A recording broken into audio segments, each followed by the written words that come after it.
What is going on? This is your boy Jordan JC back on the mic on the ATS report. And you know how they say, do you want to hear the good news first or do you want to hear the bad news first? Well, both happened, unfortunately, for the Chicago Blackhawks star Connor Bedard in the span of 7 days. And we're here to talk about it, unfortunately. But let's start off with the good news, right? Because it actually happened first. Connor Bedard is now the youngest player in NHL All-Star Game history at 18 years old, 202 days. Kudos to him. The reason why I want to start off with that is because there were a lot of naysayers saying that this player is overhyped. He's too young to kind of deal with the long off season, also the toughness of the league. He needs to go back to the former league so they can kind of get a learning curve for in the NHL game, the pace and the speed.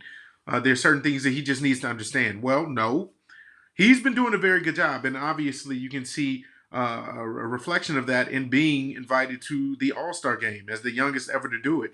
It actually reminds me of Derrick Rose on the Bulls being the youngest MVP ever, and so that's a special accomplishment. Kudos to him for that.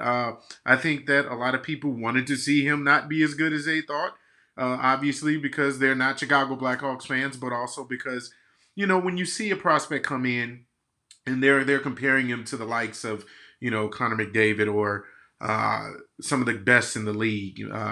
Malkin, you have See It the Kid, you have even Wayne Gretzky, because Wayne Gretzky I got on and said that this man could be a generational talent as well.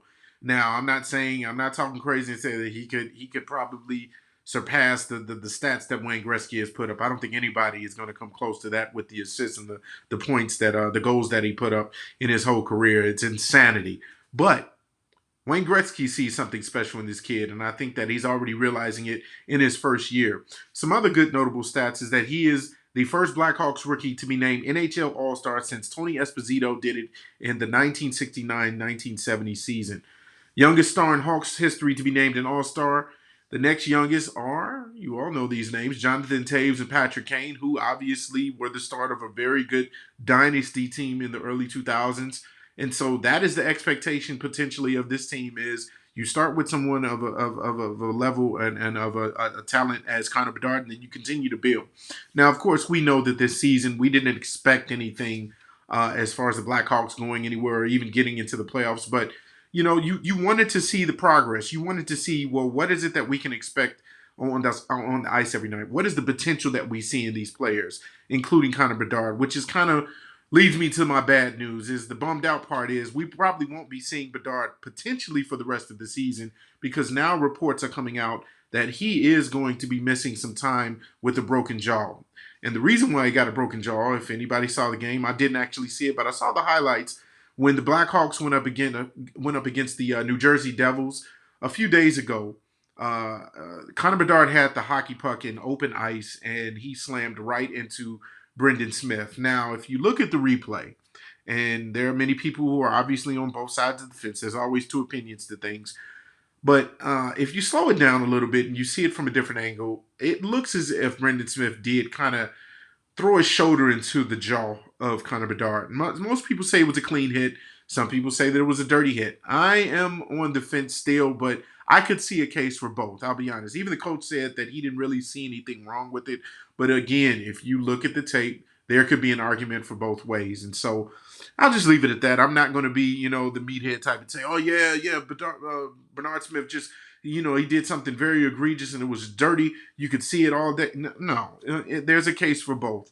But what I will say is that I appreciate how great the Blackhawks are for sticking up for their talent.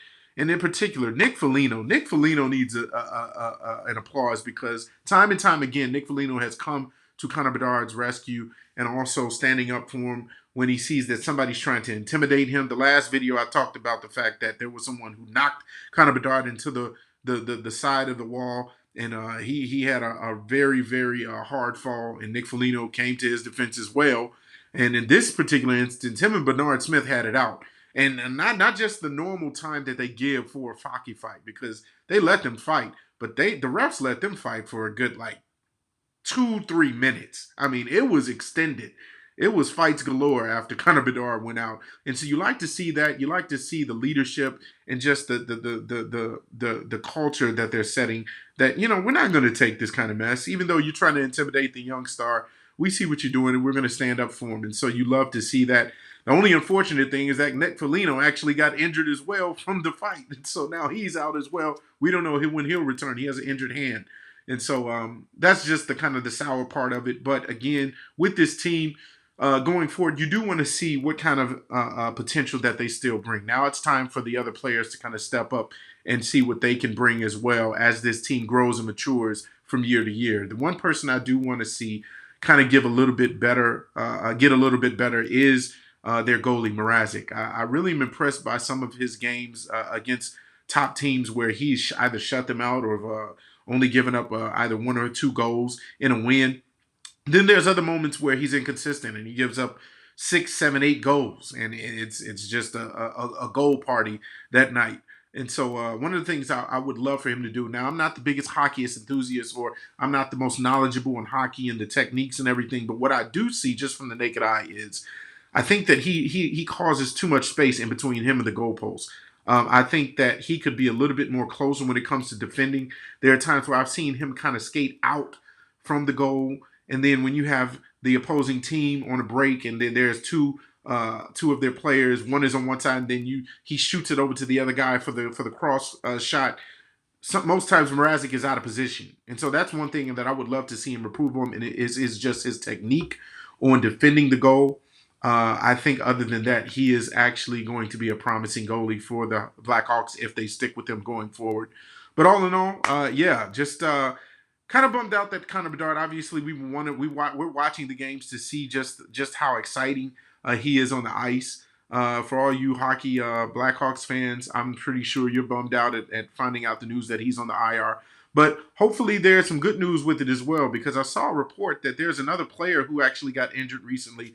Columbus Blue Jackets forward Boone Jenner. He also broke his jaw on December 8th, and then he returned to practice on January 6th. So about a month's time, which kind of gives a little bit of hope for Bedard's situation for it to kind of turn around quickly. Whether or not he depends on how he attacks his recovery. But yeah, that's a good sign of hope that maybe we might see Connor Bedard before the season is over, possibly, so that we can kind of build off of whatever potential they show going into the next season and seeing what kind of moves they make to make this team better. And then, of course, the maturation of all their young, talented players outside of Connor as well. And so I want to get you guys' thoughts on that. Do you think that Connor Bedard is going to be a special player? How do you feel about him being put into the NHL All-Star game? Do you think that was something that he deserved? He's actually got some really good stats. He was up for possibly the Calder Trophy. I don't know if that's going to go to him now with him being out. There's some other names that might go ahead of him. But for the season, he's got 33 points on 18 assists and 15 goals. So a very good, well-rounded season so far that he was having. Do you think that he can build on that? Do you think how do you think he's going to come? How do you think he's going to play after his return? Do you think the Blackhawks are going to continue to improve? Maybe talk about which player you think you want to see improve on this team now that they have chances to kind of step up in their star's absence and in Foligno's absence as well. I'll be down there with you in the comment section to talk about it. And as always, if you like this video, show some class, comment, like, and subscribe. Share this video with others, and I will see you guys on the next ATS Report.